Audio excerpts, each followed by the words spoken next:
اول د دې خبرې جواب واخله چې تاسو دا د ډیر وخت نه د استاد شیخ رحم الله قانم په شیخ نیلوی صاحب باندې دروغ ویلیو. دا دروغ تا وسموي او دا غالبا د یو سلور 15 کالو نه شروع کړی دي او د دې د ان شاء الله زوس خلم تاوم او بندوم د لچاینده کې بیا بل چاته داسې نه وي. دا مجموعه رسائل د غوره ورته دا کتاب د کتل دا به وګوري دا څوک دی دا شیخ نیلوی صاحب دی. شیخ نیلوی صاحب سے لیکي ګورا وہ موت سے وصف رسالت زائل نہیں ہوتی. اللہ بندہ گورا وہ فرقہ کرامیہ کا عقیدہ تھا کہ انبیاء علیہ السلام وفات کے بعد ساتھ ہی ان کے وصف نبوت و رسالت العیاذ باللہ زائل ہو جاتی ہے. دیوی جنابانو دا دا کرامیہ عقیدہ دا کما پر پڑا چی پیش کے دا کرامیہ دا و شیخ نیلوی سے بانے متڑا دا خبر زما وورا مخامخ مفتی صاحبوں دا نہ کتابون حوالے میں راولی دا صرف دا شیخ سرفراز صفدر نواخلا دیوی پا برزخ کی احوال اولاً پر روح باندې تاریکی. برزخ کی احوال اولاً پر روح باندې تاریکی. زویم تا نبی صلی اللہ علیہ وسلم جسم تا طبعا نبی وے تا دا نبی صلی اللہ علیہ وسلم روح تا اصلا نبی وے. دا لوی گستاخ دے چی دا نبی صلی اللہ علیہ وسلم جسم تا طبعا نبی وے او دا نبی صلی اللہ علیہ وسلم پا جسم باندې دا طبعا نبی اطلاق کئی که علتا کے پتوہ پیش کے دا پتوہ بدل تا پتا مانے واپس در چسپانی. دا ولا نئی خبر واخلا. دیمه دی وای د کوترو په شان سترګې زره د دانشل مفتی صاحب داسې خبرې را لراځي خو په کار دا چې ما ګډې وډې ویلې ځکه چې مونږ کشران یو تاخی خبرې کولې خو ته سره د مشرۍ مونږ کشران یو مونږ خاص سلوک کوو خرو یو کوو الفاظ استعمالو تاغه کګي وګي خبرې شروع کړي کوس می شروع کړي به داسې خفي چې بیا ودی د شاګردانو خفي تمام خفي خو زه درته وایم چې په داسې خبرو باندې راشي چې علمي دایره کې دنه یو بل جواب وکړو نه دا چې یو بل بې عزتي وکړو نه هغه په خپل ټیم کې بیا خپل ټیم کې بیا وکی خپل ټیم کې به وکی وس ګوره بیا دی وای کنه و چې کله دا جسم نه وي هله جسم مثالی اوس زتا ته ویم دی خو دا زما سره براهین قاطعه ده. براهین قاطعه کې د زدا خیم چې د انبیاو دا جسم عنصری او دا اجسام عنصری موجود بیا ورلم دی جسم مثالی منل دي وخم درته دا ګوره زما سره دا کتاب دی براهین قاطعه 305 صفحہ کی لکھی وہ حضرت ادریس علیہ السلام 5ویں آسمان اور حضرت ہارون علیہ السلام 6 میں حضرت موسیٰ علیہ السلام 7ویں آسمان میں جنابانو پاخرے کی لکھی وہ جنابانو 206 صفحہ کی وہی بصورت اجسام متمثل شدہ وہی جنابانو دا وہی پا جسم مثالی سر راغلیو دا سوک دے براہین قاطعہ وزدیخو گوردا زما سر تحفت المنعم دے مولانا فضل محمد یوسف سے دا استاد الحدیث دے جامعۃ العلوم الاسلامیہ بنوری ٹاؤن فتحبت المنعم کی دے لکھی گورا جی پدی کی لکھی جنابانو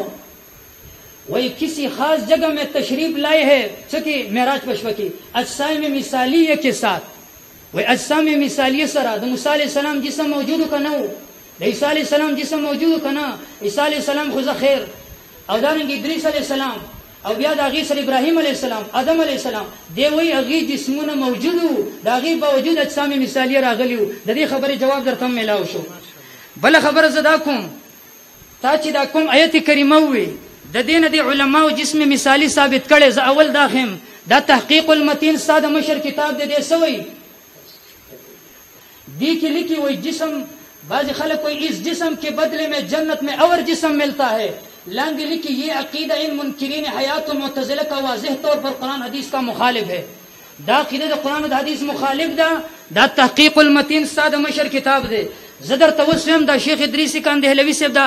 کتاب چے دے پیش کو دا معارف القرآن دے دی کی لکھی بظاہر وجہ یہ ہے کہ شہید نے عبد بدن کو خدا کے راہ میں قربان کیا. اللہ تعالیٰ نے اس بدن عنصری کی بدلہ میں ایک دوسرا بدن عنصری ان کو دیا. دا بیا ځان به په خپل ټرن کې دا بدل زدر کم ځان لې وایا زما ټرن کې هر خبرې کې د وخت نه دی دا شی سٹارټ کړی دی مړه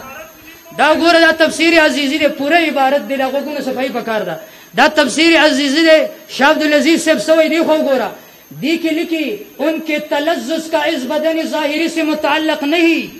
ودا دې ظاہری بدن سره نه دی پدې بل صفحه کې لیکي جنابانو اور جزا موافق عمل کی ہوتی ہے اس لیے عمل جان نثار کے موجب جدائی بدن ہوا سبب عطائی بدن ہو جاتا ہے بدلے اس بدن کے یہ زندگی اور یہ بدن کی اجزان کی عمل ہے. خپل بدن قربان کو اللہ والا بل بدن ور کو شاه عبد العزیز سے محدث دہلوی دے جسم مثالی ثابت ہے او د دې مولانا مشر سوی وای دا جنابانو دا د معتزله موقف دی او دا خبر استاد مشر شیخ سرفراز صفدرم لیکلی را سبا 66 کې دیوی جنابانو سب 66 کې دی لیکي و جنابانو دا عقیده دا جنابانو عبارت ته ګورم ته بدغه کې ویلو په یاد روح مناظره کې معتزله وغیرہ باطل فرقوں نے اس لیے آیات جسم عنصری سے متعلق نہیں بلکہ روح جسد مثالی سے وابستہ ہے اور یہی نظریہ جناب نیلوی صاحب کے وہ جنابانو د جسم مثالی نظریہ دا نیلوی صاحب دا اول عبارت تو وکیل میں اس کی عبارت پرې خو مولانا صاحب دا زمون خبر باندې بګوره خرابې نه راولي خبرو ته وګورئ ګوره ورته دا پدې ځکه وای معتزله وغیرہ باطل فرقوں نے ټول عبارت د تزکنه ټیم را لزای کوي وای د معتزله او د موقف دي چې د شهید د پاره جسم مثالی مني شهید د پاره جسم مثالی مني او زدر تخیمه دا شیخ قاسم نانوتوی صاحب دے دے فرمائی وای جنابانو ان کی حیات جسمانی بوجہ تعلق جسم دنیا نہیں شیخ قاسم سے وای د شهید د جسم سره تعلق نشتا بلکہ اجسام جثہ سے ان کا ارواح تعلق پیدا ہوا دا یو عبارت شو دا زما سر بیا دا کتاب دے آب حیات دے پدی کی دیلی کی گورا وہی ارواح شہداء کو ان ابدان کے ساتھ تعلق باقی نہیں رہتا نہ ارواح مومنین کی بیالان دلی کی شہداء کی ارواح کو تو اور ابدان کے ساتھ تعلق پیدا ہو جاتا ہے دامی در تو خود لو دام مشر دی وی دا معتزله موقف دی ستا شیخ سربراز صفدر شیخ قاسم صاحب ته معتزلی ویل دی او ستا شیخ چې دی شاه عبدالعزیز صاحب ته معتزلی ویل دی او ستا دی شیخ تفسیر مظهری والا مصنف ته معتزلی ویل دی روح المانی والا مصنف علامه علوسی صاحب ته معتزلی ویل دی که کله مقرره به درته پیش کوم که مطالبه دی کوله د دینه می مخ کی ټرن کی حواله پیش کړي و قاری طیب سے محتمم دارالعلوم دیوبند د شهید د پاره جسم مثالی منی ستا مشر ور باندې ټاپو لګولا دی بل ور باندې چې یو شان ټاپه د ور باندې بل شان ټاپو لګولا دا خو یو خبره شو بیا دویمه خبره زدا کوم دی بیا وای دی کازي سفیغه چیرې د دې څه قسمه تعارض نشته ما وی دی وای چې روح په جسم کې دنه نه منل دا توهین دی او بیا مې درته وی چې دی روح په جسم کې دنه نه مني دا توهین دل دی کنه دی څنګه به نه کوي مولانا دویمه خبره دا کوم دا زما سره بل ساده کتاب دے 67 صفحه دا وګوره دا عبارت وګوره پدې کې دی لیکي دا مسلک المنصور دے جواب کا خلاصہ یہ ہے کہ وہی جلی و مطلوب ہے بل احیاء اور وہی خفی وغیرہ مطلوب ہے فتعاد روح فی جسدی آیا ہے جس سے ان کی حیات ثابت ہے پدې کې دی لیکي بزرگانو وہی په قران کې بل احیاء اور راغلی تاسو ما د توجه کوی ابي ځان خپل خبري وکړي په قران کې راغلی بل احیاء وی په حدیث کې راغلی دی فتعاد روح فی جسده دستا مشر وی نو د شهید جسم کې دنه روح ومنو وز دې ما ته جنابانو تعلق جدا شی دی مشر دی وی تعلق د مسود د تطبیق د پر راغلی ته تعلق او دخول روح یو شی ګرځي ستا اصلي موقف دا د روح په جسم کې دنه نشي ثابتوله زما موقف دا د روح په جسم کې دنه ما ته موقف وایا دا مې درته دی نه وې کنه ګوره ہر فرد بشمول انبیاء علیہ السلام پر ورود موت پر حق ہے جیسے کہ ان کی ارواح نکالی جاتی ہے اور قیامت سے پہلے عادتاً بدن کی طرف نہیں لوٹائی جاتی پر جسم کی دنن روح نہیں دا زمان موقف دے روح پر جسم کی دنن منل سادہ مشر وی مفتی فرید وی دا دنیاوی جون دے زویم دا دنیاوی جون تقائل استا مشر قائل لے جواب نشی کولے دا خنداگانو شینے دے جواب را لرا کئی وز بلا خبر کوما بلا خبر دادا تا چې دا کوم آیت کریمه وی اول وقت دا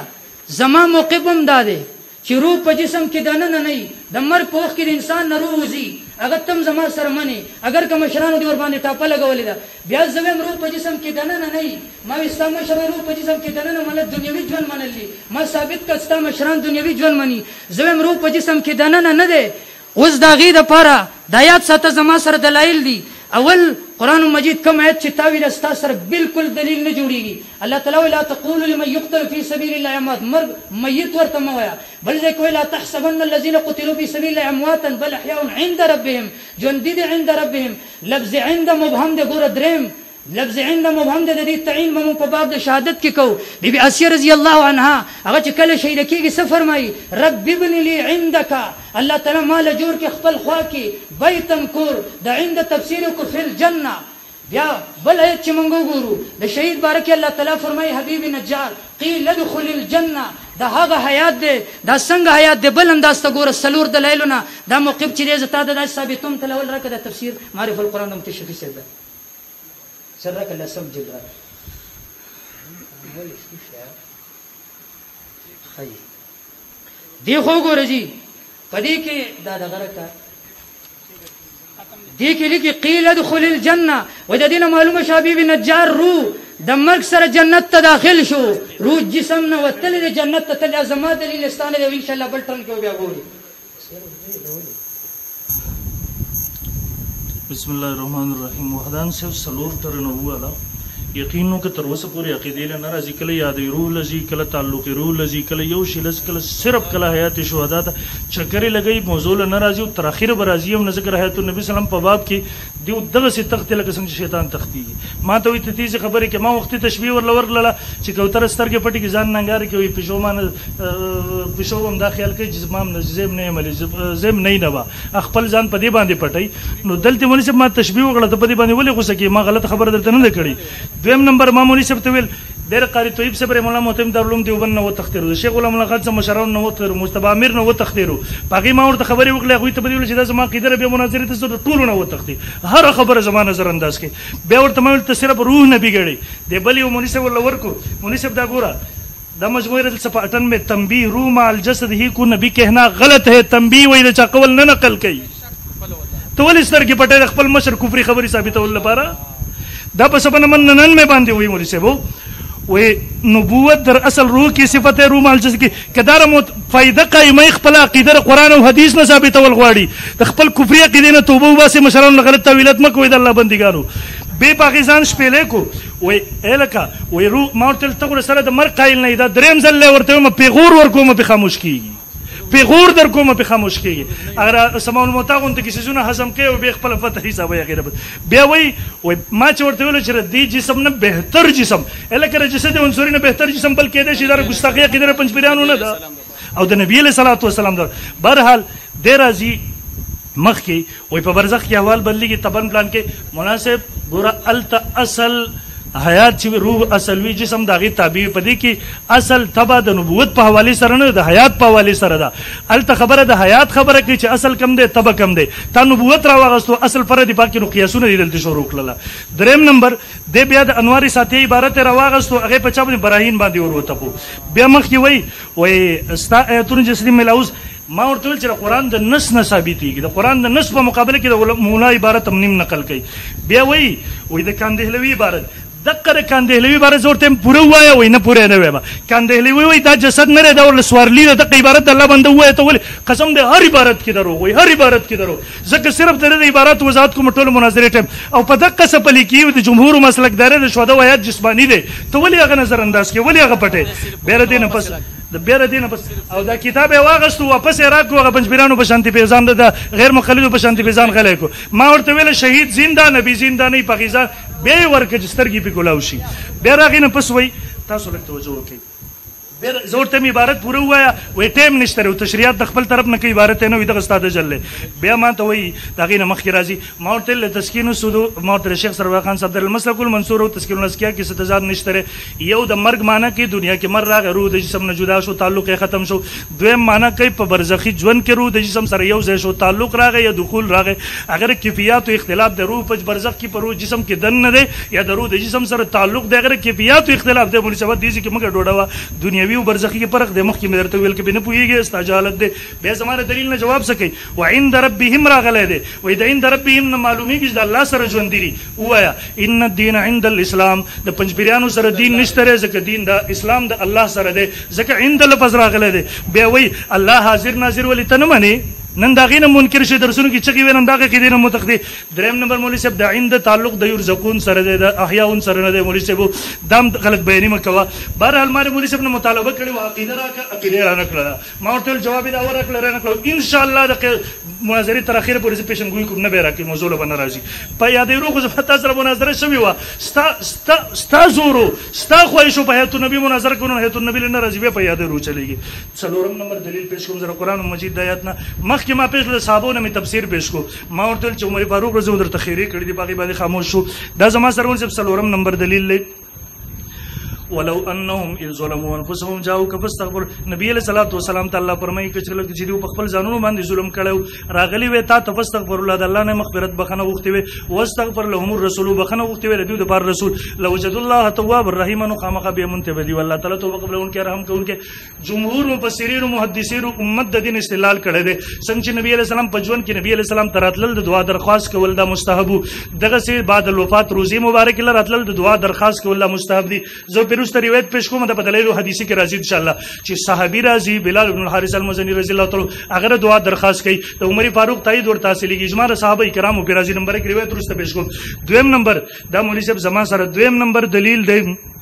دغه دلاندې حضرت نانوتی صاحب رحم الله دې آیت نه استدلال کوي کابرین دیوبند بانی دے حدیث صفحہ نمبر 52 دے وہی ولو انهم اذ ظلموا دغیت لکیوں کہ اس میں کسی کی تخصیص نہیں آپ کی ہم اثر ہو یا بات کی امت ہو اور تخصیص ہو تو کیوں کہ آپ کے وجود تربیت تمام امت کے لیے یکساں رحمت ہے کہ پچھلے امتیوں کا آپ کی خدمت میں آنا اور استغفار کرنا اور کرانا جب ہی متصور ہے کہ آپ قبر میں زندہ ہو اگر او کر اثر والا سره کی صحابه سره و اذا النبي اولانا با اغه انکار لازم شنانوتی بابا وی دغه نه مولا معارف القرآن مفتی شفیع صاحب مولا صفحہ نمبر 517 کی وہی لیکن اس الفاظ کے عام ضابطہ نہیں لایا کہ جو شخص رسول اللہ صلی اللہ علیہ وسلم کی خدمت میں حاضر ہو جائے اور آپ کے لیے دعائیں مغفرت اور آپ اس کے لیے دعائیں مغفرت کر دے اس کے مغفرت ضرور ہو جائیں گے اور نبی وسلم کی خدمت میں حاضر جیسے آپ کی دنیاوی حیات کے زمانے میں ہو سکتی تھی اس طرح آج بھی روز اقدس پر حاضری اس حکم میں ہے اور بیان در صحابہ کرام تفسیر پیش گئی دا دریم نمبر مولی صاحب زما سره الہو سنن یو بل دیو بندے عالم دے دا دے صفحہ نمبر دے مولی صاحب 498 ولو انهم اذ ظلموا ردیلان دلی کی دیوی رسول والانبیاء احیاء فی خبر فثبت ان حکم الایت باق بعد وفاته صلی اللہ علیہ وسلم فینبغي لمن ظلم نفسه ان يزور قبره ويستغفر الله عنده فيستغفر له الرسول دیوی حکم تر اوسه پوری باقی وې دا دیو بندیان ټول کافر استا پر د قبر خواته راتل د دعا درخواست کول پته نه لګی دی به اوس د ستاویل کې دم چې مثال یو دم پر وپسیتللو قبر خواته راتل ټول پاغي باندې پیش کول دا مولوی صاحب مخکې دلایل ته زم خو دلایل نو مخکې درته حدیثي دلایل نو درته مخکې دا وایم چې مولوی صاحب آیات سلور آیاتونو په دې باب کې ما پیش للا او د هر یو مې استدلال وکړو دا غینه پس حدیثو ته راځم خو د حدیثونو مخکې مولوی صاحب د یاد وساته د آیات النبی احادیث حد تواتر ته رسیدلې دي مخکې باندې په تواتر لفظي تواتر سلور اقسام بری د ځلیت کړي راغلي به ان شاء الله العزیز تواتر معنوي چې ورته ویل کیږي تواتر قدر مشترک چې ورته ویل کیږي د یو چیز نه یو معنی د بل نه قدر مشترک دا غینه یو مطلب معلومیږي متواتر ورته ویل کیږي او د متواترات منکر کافری اگر چې موږ درته کافر نه وایو موږ تعویل کوو موږ درته گمراه وایو دا غیر وجره دا واخلا اول نمبر دا الحویره د امام سخاوی صاحب رحم الله دی وی هو وسائر الانبیاء معلومه عندنا علما قطعا لما قام عندنا من الادله في ذلك وتواترت بالاخطار دی وی ټول انبیاء معلوم دي زموږ په نسبت په علم قطعي سره د وجره دینه چې په دې باب کې متواتر احادیث راغلي چې بیا خپل خبرونه کې ژوند دي دا دویم نمبر زما سره مولانا ادریس کاندلوی صاحب صفحہ نمبر 170 دیم لکھی حیات انبیاء کے بارے میں احادیث درجہ تواتر کو پہنچے لاندې دویم حوالہ اور احادیث متواترہ اس پر شاہد ہے په حیات النبی صلی الله علیه وسلم درې حوالے سلورم نمبر مولوی صاحب دا په متواتر احادیث باندې مستقل کتاب لیکل شوی دی لزم المتناصر دا په حدیث من الحدیث المتواتر صفحہ نمبر 126 کی لکھی دیوی حیات النبی صلی اللہ علیہ وسلم فی قبری و سائر الانبیاء نبی علیہ السلام حیات طول انبیاء معلوم دے زمون پنس پہل میں قطعی سر لما قامنا عندنا من الادلة فی ذالک ذکر چھ بدی بن قطعی دلائل قائم دی وتواترت بالاخبار او بدی باندی متواتر احادیث راغلی دی مولوی صاحب متواترات منکر صحیح بخبل بزانو کم لگا دا مولوی صاحب زما سر مخ کی بلا حوالے سے بدی باندې متواترات باندې پیش کو دا زما سر مولوی صاحب حوالہ مخ کی متواترات باب کی دا برقات الصعود د امام سیوطی رحمه الله جلد صفحه نمبر 572 کې هم دغه خبره لیکي چې حدیث د حیات الانبیاء حد تواتر ومنها مخالفه الاحاديث المتواتره الداله على حیات الانبیاء دوی کر حیات النبی صلی الله علیه وسلم انکار کې نو د حدیث متواتره نه انکار لازمي کې د مولانا ادریس کندلوی سے دریم سے لکھی احادیث متواتره سے انبیاء کرام کی جو حیات ثابت ہے وہ حیات فی القبور ہے نہ کہ حیات فی السماوات حیات احادیث متواتره نه چې کوم حیات ثابت کیږي په قبرونو کې آسمانونو کې نه ده به جسم مثالی او روحونو ته ونسي دا مولوی صاحب سما سره بل په تواتر باندې عون المعبود صفحه نمبر 20 ومنها مخالفه الاحاديث المتواتره الداله على حیات الانبیاء وما خالف القران والسنه المتواتره وجبت دی وی مولوی صاحب کړه حیات النبی نه په قبرونو کې انکار کوي اجساد انصاری سره د متواتر احادیث ور انکار کوي دا سبل الهدى والرشاد دی مولوی صاحب جلد نمبر 12 صفحه نمبر 355 کې دی لیکي دی وی هو بصائر الانبیاء معلومۃ عندنا علما قطعا لما قامنا عندنا من الادله في ذلك وتواتر بالاقدار. مولوی صاحب دا حیات الانبیاء درې رسالې کراچۍ نه چاپ شوی، د کراچۍ علماء ترجمه کړی دا. دیم په دغه کې لیکي حضور صلی الله علیہ وسلم کی تواتر کے ساتھ یہ روایت کہ انبیاء اپنے قبروں میں زندہ ہوتے ہیں. اولام دی بیلی کی ہماری نزدیک علم قطعی یقینی کے حد تک حضور نبی کریم صلی اللہ علیہ وسلم اپنے قبر میں اور تمام انبیاء کرام علیہم الصلوۃ والسلام اپنی قبروں میں زندہ ہے، اس لیے کہ حیات انبیاء پر کافی در اور روایات متواتر موجود ہے. دا مولوی صاحب اخیرنے حوالے دے پدی باب کی دا عقیدہ ہے تو نبی علماء بنوری ٹاؤن دیم صفحہ نمبر 486 کی لکھی دیوئی اور خام حیات بعد الوفات کا عقیدہ ضروریات دین اور مسلمات اسلام میں سے کتاب اللہ کی درج عنایت قطعی اور احادیث متواتر سے حیات قبر ثابت ہے اور اس پر اجماع سے. مولوی صاحب دا ایولس پدی باب کے معنی تواتر حوالے پیش لے وکی دی بسم الله الرحمن الرحیم. تاسو د لایت دا وشي اول ګوره ته چې د شیخ نیلوی صاحب دا عبارت یادې دی کیو ګوره د من وجه فرق بیانې دیجیے تو گورا وہ اس اعتبار سے اس کو زندہ نہیں کہا جاتا. شہداء پر زندوں کا اطلاق ہو سکتا ہے مگر انبیاء علیہ السلام پر زندوں کا اطلاق نہیں ہو سکتا، اس لیے کہ انبیاء علیہ السلام کو ان کے وفات کے بعد کپڑوں سمیت غسل دیا گیا اور کفن دیا گیا اور ان کے ساتھ شہیدوں کا برتاؤ نہیں کیا گیا کہ بغیر غسل دے ان کی معصوم مطہر معطر مقدس اجساد طیبہ کو زیبتن کپڑوں کے ساتھ دفن کیا. اللہ بندہ دا فرقونه بگیله ګوره صرف پتو لزان مساته. یو خبره دا تعالی درغله. دویمه خبره دا د لک صبر تاوی لا ترفعوا اصواتکم فوق صوت النبی. د دې آیت کریمه نه جواب دا دی ګوره ما تا ته استاد شپږو وو علماو نه دا عبارت وخودو چې استاد مشرانو قول دا د روح په جسم کې دننه دی دا نشي ثابتولی. دا یو سترګه به دی جاړي بل به دی خان دی ثابت به نه کې. د بل مشر نه مې درته خودلی و هغه روح په جسم کې دننه منل دا دنیوي ژوند دی، ما وی د دنیوي ژوند قائل روح په جسم کې دننه منی راته ثابت کا. یا دې د مشرانو د غلطیا دا غي اقرار وکړي چې مشران می خطا شوی دي. دویم بیا دی وی چې ولو انهم ظلموا انفسهم جاءوا کدی کوم زتا ته ویم ته ما ته دا خو روح په جسم کې دننه دی، روح په جسم کې دننه دا قول د دینه ما ته وخیا چې د دینه دا حیات ثابت شي مطلقاً حیات خبره مکوا. بیا زه دا خبره کومه دی وی جنابانو چې دی عقیده لنزي د سلور کتابونو نه مې خو د صفه خبره کوم روح د جسم نه وتلې دی د نبی صلی الله علیه وسلم او په جسم کې دننه نشته. دا زما موقف دی ان شاء الله اوس به درته د دلایل په انبار کې ثابتوم او استاد مشرانو موقف دا روح په جسم کې دننه دی. دا څومره دلایل چې دی یو دلیل نه دی اوسه پورې ثابت نه کړل چې د شهید روح په جسم کې دننه ای د نبی روح په جسم کې دننه ای. دا راته نشي ثابتول د اخر پورې به ثابت نه کی. او دا درته وایم د اخر پورې به زمستانه دا مطالبه چې مولانا روح په جسم کې دننه منی کنه کبه به تعلق معلق باندې ځان وباسي. زویم دا مشران اته نه مشران دي قرآن حدیث د دلایل په انبار کې د لنن غار غار ګرځوم بیا ځان چې د صفای ګرځوا. بل خبره دار دی وی چې قاری طیب سے د عقیدې نه وتښتې دي څه شو دا انسان عالم برزخ ما درته وی د قاری طیب سے په عقیدې باندې استام مشر پتو لګولې ده دی وی جسم مثالی شهید له ثابت دی او دا مشر دی وی دا د معتزله موقف دی دا غینه تختیدل استام مشر تختیدل دی. زه د مشرانو دفاع کوم الحمدلله. بل خبره دا ده چې دی خو ګوره د دین مې درته خودل ستا موقف دا دی دا مشر دی وی د شهید روح په جسم کې دننه دی مولا دارته ثابت کا د دلایل په انبار کې به درته خم ان شاء الله چې ستا د دې مشر دا موقف غلط دی. نن تخبل اصلي عقیده نشي خو دی ته د شهید روح په جسم کې دننه منی راشه دارته ثابت کا. تش خندا باندې کار کېدلې نو بیا به بورډریان چې داغي غټ مناظرینو. بل خبره زدا کوم چې ته بیا وې جنابانو چې دا چې د مجموع رسائل کې د لیکلي د جسم نه انکار کولو د نبوت نه انکار کړل شوی دی. دا وګوره بزرگانو سبق 11 کې لیکي فرقه کرامیہ کا عقیدہ تھا کہ انبیاء علیہ السلام کی وفات کے بعد ساتھ ہی ان کی وصف نبوت و رسالت بھی والعیاذ باللہ زائل ہو جائے گا. دا اللہ بندہ دا العیاذ باللہ درته بسترګ باندې ناراضي دای په سبب 90 کې لیکلي سبب 95 کې لیکلي دی وی جنابانو ته ورکول دا ولا دا سبق 11 کې وګوره دا زما سره قائد اسلام دی دی کې جنابانو دی لیکي دی وی رول دی اصلنو منو دا شیخ عبدالحق صاحب منل دی د الله بندا ما درته د اشاعت په کم موقف باندې رد کې زبې درته د علماء دیوبند نه خیم د اصل کې وکیدا وی پھر جب روح جسم سے بالکل الگ ہو گئی بیا لیکي وای په حدیثو کې چې راځي چې دا جسم یو بل سره چې دی دا دغه چې کله دا قبر یو طرف بل طرف راشي پخته یو بل کې نه نوځي دی وای کیون کې قبر کې تنگ اور رسی ہونے سے ہماری یہ مراد نہیں کہ یہ گڑا جس کو جسم چھپایا ہے وہ جنابان وای دا روح دی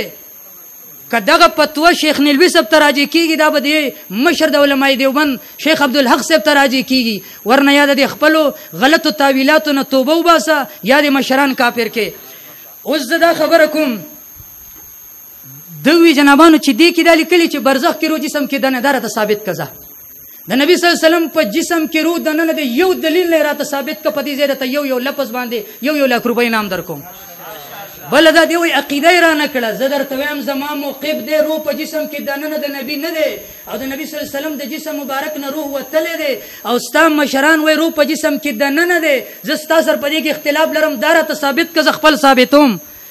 بلې خبره دا وکیدا تا چې دا لا تقول لمن يقتل في سبيل الله دا آیت وایو دی آیت کریمه مبارک وکیدا دمه تو ان الدين عند الله الاسلام ما درته وی چې عند لفظ مبهم دی